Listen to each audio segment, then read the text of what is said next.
From the outside, everything about the mansion looked perfect. Tall iron gates stood like silent guards, opening only for the finest cars that glided in and out without a sound. The gardens were trimmed to perfection, each flower placed with care, each path swept clean, as if nothing messy was ever allowed to exist there. Inside, the marble floors reflected crystal chandeliers, and every corner whispered wealth, comfort, and control. It was the kind of place people pointed at and said, "That's what success looks like." But behind those polished walls lived a quiet reality no one could see.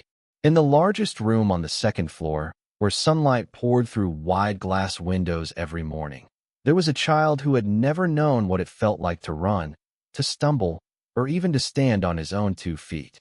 He had everything money could provide: private tutors, the best medical equipment, shelves filled with toys most children only dream of, but none of it could give him the one thing he truly needed. His world was smaller than the mansion itself, limited to the space around his chair, his bed, and the careful hands that helped him move from one place to another. Servants walked softly around him, speaking in gentle tones, as if raising their voices might break something already fragile. His father, a man known in the city for his sharp mind and unstoppable ambition, built an empire from nothing. People admired him, envied him, even feared him.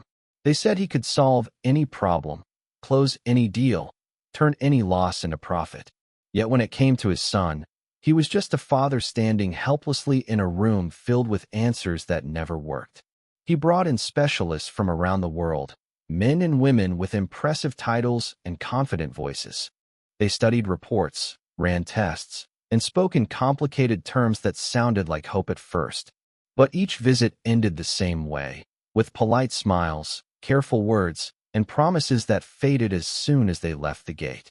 Over time, those promises became quieter, less certain, until they stopped coming altogether. The boy learned to read people's faces before they spoke. He could tell when someone was trying to hide disappointment, when they were forcing optimism they didn't believe in. So he stopped asking questions. He stopped hoping in the way children usually do. Instead, he watched. He listened. He noticed how the house changed around him, how laughter became rare, how conversations grew shorter when he entered the room. Even the staff, who once tried to cheer him with stories and small jokes, began to treat him with a kind of careful distance, unsure of what to say or do.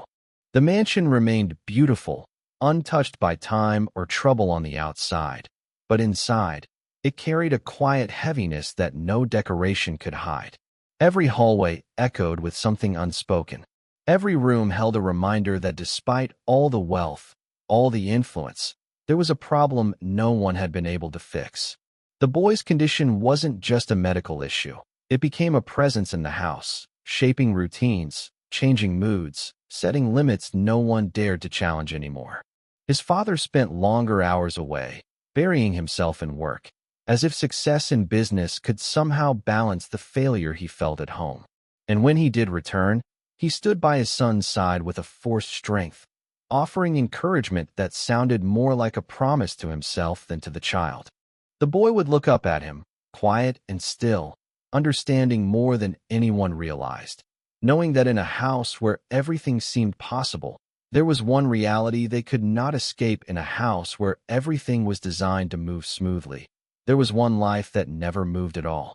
The boy was born into comfort most people could only imagine, wrapped in soft blankets, surrounded by quiet voices, and welcomed into a world that had already been prepared for him long before he arrived.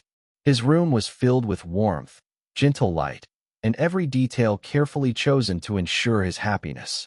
But as the days turned into months, and the months slowly became years, one thing remained unchanged. He never stood up. He never took a step. At first, it was just a small concern, the kind that parents push aside with hopeful thoughts. Every child grows at their own pace, they said. There's no need to worry yet. But worry has a way of growing in silence. It settles into small moments, like when other children his age began to crawl, then walk, then run, while he remained still, watching with wide, curious eyes. His mother noticed it first, the way his legs stayed quiet, the way they didn't respond like they should. She brought it up gently, carefully, not wanting to turn a fear into something real. His father listened, nodded, and immediately turned to action. Appointments were scheduled. Experts were called.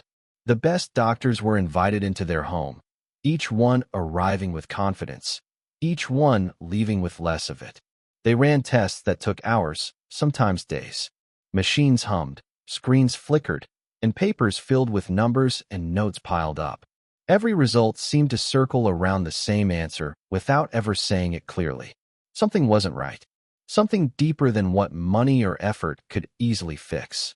As time passed, the explanations became more technical, more complicated, as if complexity could soften the truth. Words like rare condition and uncertain outcome started appearing in conversations.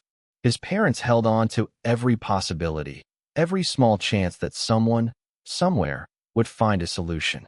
But the boy, even at a young age, began to understand what those careful words really meant. He didn't need full explanations. He could see it in the way people looked at him, in the pauses between sentences, in the quiet sighs they tried to hide. He grew older, but his world didn't grow with him. While other children explored playgrounds, chased each other through open spaces, and learned the simple joy of falling and getting back up, he stayed in place. His movement depended on others. Someone had to lift him, carry him, adjust him, always with care, always with a kind of softness that reminded him of what he couldn't do on his own. He didn't complain, not because he didn't feel the weight of it, but because he had learned that his silence made things easier for everyone else. His toys were different too. They weren't meant to be chased or thrown or used in motion. They were placed around him, within reach, designed for stillness. Books became his escape, stories his way of traveling beyond the limits of his body. He imagined running through fields, climbing hills, feeling the ground beneath his feet, even though he had never experienced it in real life.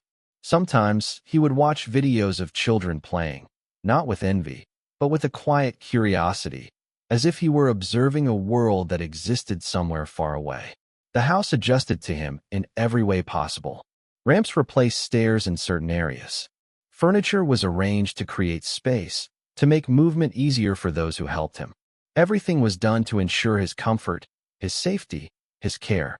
And yet, none of those changes could give him what he lacked. His condition became part of the house's identity, something everyone knew but rarely spoke about directly. Visitors lowered their voices when they passed his room. Conversations shifted when his name was mentioned. It wasn't pity alone that filled the air, but a kind of quiet acceptance, as if everyone had agreed, without saying it out loud, that this was simply how things were going to be at the beginning. Hope was everywhere in the house. It lived in every conversation, every phone call, every new appointment written carefully into a planner that was always full. Each morning seemed to carry the possibility of change, as if the next visit, the next doctor, the next idea could finally bring the answer they had been waiting for. The boy's parents held on to that feeling tightly, refusing to let doubt take its place. They spoke with confidence, even when they were unsure, telling each other that progress takes time, that miracles don't happen overnight. The staff followed their lead, repeating the same words in softer tones, creating an atmosphere where belief felt like a rule everyone had to follow. The boy could sense it too, that quiet expectation in the air, the way people watched him as if they were waiting for something to happen at any moment. Every small movement, every slight reaction became a sign worth noticing. If his foot shifted even a little, it was discussed. If he showed any sign of strength, it was celebrated more than it might have been for any other child. Those moments gave everyone something to hold on to, something that felt like proof that things were changing, even if the change was too small to truly measure. Specialists came and went, each one bringing a new perspective, a new plan, a new way of explaining the same problem. Some spoke with careful optimism, choosing words that left room for hope without making promises. Others were more direct, outlining the challenges in a way that was harder to ignore. Treatments were tried, sometimes more than once, sometimes longer than they should have been, simply because stopping felt too much like giving up. Equipment was added to the room, devices designed to support movement, to encourage progress, to push the body in ways it couldn't manage on its own. The boy went through it all quietly, following instructions, allowing himself to be guided through routines that were meant to help him improve. He didn't fully understand the details, but he understood the purpose. Everyone wanted him to walk. Everyone needed him to walk. Time, however, has a way of revealing what effort cannot change. Days turned into months, months into years, and the results remained the same. The excitement that once filled the house began to fade, slowly at first, almost unnoticeably. The planner that used to be crowded with appointments started to look less full. Calls from new specialists became less frequent. The conversations that once carried energy and urgency grew quieter, more cautious, as if people were trying not to say too much in case it led to disappointment. The boy's parents still tried, still searched, still asked questions, but something in their voices had shifted. The certainty was gone, replaced by a careful kind of hope that didn't reach as far as it used to. Even the staff began to adjust, no longer reacting to every small movement with the same excitement, no longer expecting sudden change. The house, once filled with the constant rhythm of effort and expectation, began to settle into a quieter pattern. The boy noticed the difference. He saw it in the way people stopped watching him so closely, in the way their attention moved on more quickly, as if they were trying to protect themselves from feeling too much. He felt it in the reduced number of exercises, in the shorter sessions, in the moments when no one reminded him to try again. It wasn't that they had stopped caring. It was that caring had taken a different shape, one that accepted the limits they could no longer ignore. Hope didn't disappear all at once. It faded piece by piece, replaced by something heavier, something that stayed even when no one spoke about it. The house remained beautiful, organized, controlled, but the energy inside it had changed. What once felt like a place waiting for a breakthrough now felt like a place learning to live without one the day she arrived. Nothing about the house suggested that anything was about to change. The gates opened the same way they always did. The driveway stretched out in perfect silence, and the staff moved through their routines with practiced ease. New hires were not unusual in a place this large. People came and went, some staying for years, others leaving quietly without making much of an impression. So when she stepped through the front door, carrying a small, worn bag and dressed in a simple black uniform, no one paid her more attention than necessary.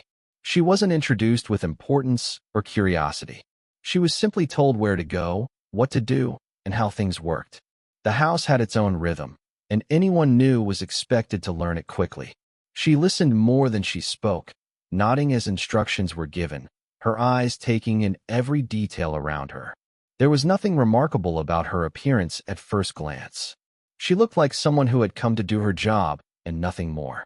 But there was a calmness in the way she moved, a quiet confidence that didn't ask for attention, yet somehow held its own space.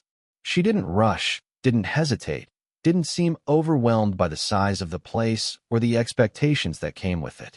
Instead, she adjusted naturally, as if she had stepped into many unfamiliar places before and knew exactly how to find her footing. The other staff members observed her in passing, offering brief guidance, correcting small mistakes, then moving on with their own responsibilities. To them, she was just another addition to a system that had been running long before she arrived. The rules were clear, the boundaries understood. Certain areas required extra care. Certain rooms carried more weight than others. And there was one room in particular that came with unspoken instructions. She heard about it before she ever saw it. The boy on the second floor. The one everyone spoke about in lowered voices, not out of secrecy, but out of habit. She wasn't given a long explanation, just enough to understand that he needed special attention, that things had to be done a certain way, that mistakes in his care were not acceptable. The tone of those instructions carried more meaning than the words themselves. It told her that this was not just another task. It was something the entire house quietly revolved around. When she finally passed by his room for the first time, the door was slightly open. She didn't stop, didn't stare, but she noticed. The soft light, the stillness, the careful arrangement of everything inside. She caught a glimpse of him, sitting near the window, looking out at a world he couldn't fully reach. It was only a moment, but it stayed with her. Not as something dramatic or overwhelming, but as something real. Something that didn't match the perfection the rest of the house tried so hard to maintain.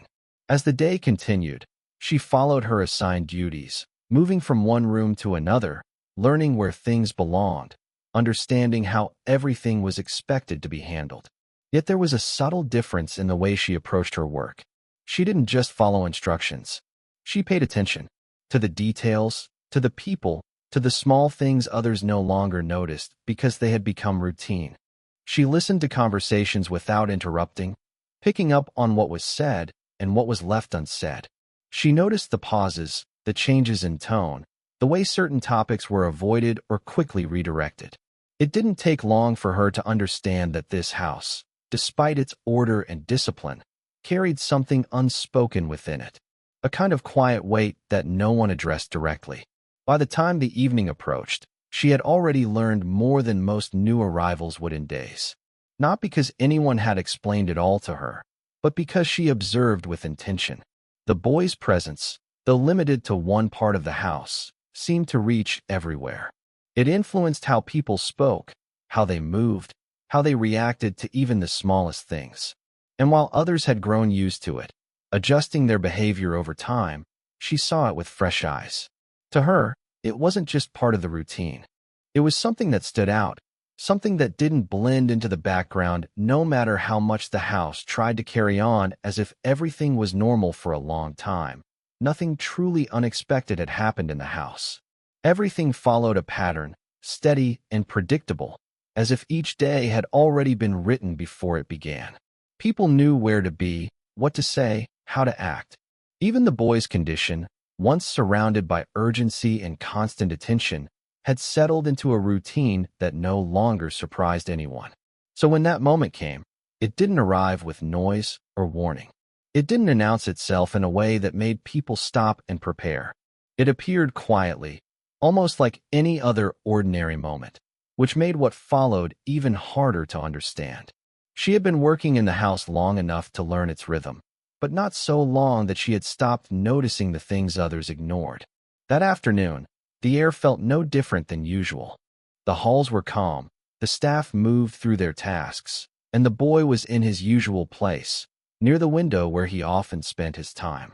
She entered the room not with hesitation, but with a natural sense of purpose, as if she had already decided something without needing to explain it.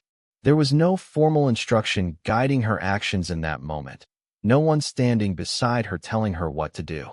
It was a quiet decision, one that seemed to come from instinct rather than permission. At first, nothing seemed unusual. She approached him with the same calm presence she carried everywhere, speaking in a tone that didn't carry pity or forced cheerfulness. It was simple, direct, almost as if she were speaking to someone she had known for a long time. The boy looked at her, curious in a way he hadn't been in a while. There was something different about how she addressed him, something that didn't match the careful distance he had grown used to. She didn't treat him like a fragile problem. She treated him like a person. What happened next didn't follow the rules everyone else had accepted. She didn't rely on the equipment that had been placed in the room over the years. She didn't repeat the routines that had been practiced again and again without result. Instead, she did something simpler, something that seemed almost too ordinary to matter. She reached out to him, not with hesitation, but with quiet certainty. It wasn't rushed or dramatic. It was steady, deliberate, as if she trusted something no one else could see. The boy reacted in a way that immediately drew attention. Not loud or sudden, but different enough to be noticed. There was a shift, small but clear, something that broke the pattern everyone had grown used to. His expression changed, his focus sharpened, and for a moment, it felt as if the room itself had become still, as if everything was waiting to see what would happen next. She didn't stop. She didn't question it or step back. She continued, guiding him in a way that didn't match the careful, cautious approach others had always taken. It wasn't forceful, but it wasn't overly protective either. It was balanced, confident, as if she believed he was capable of more than what had been assumed for years. The movement that followed was slight, almost easy to miss, but it carried a weight that no one in that house could ignore. It wasn't the kind of progress they had hoped for in the past, measured and explained through medical terms. It was something more direct, something that didn't fit neatly into the expectations they had built over time. Those who witnessed it didn't react immediately. There was a pause, a moment where understanding hadn't caught up with what they had just seen. The silence that filled the room wasn't empty.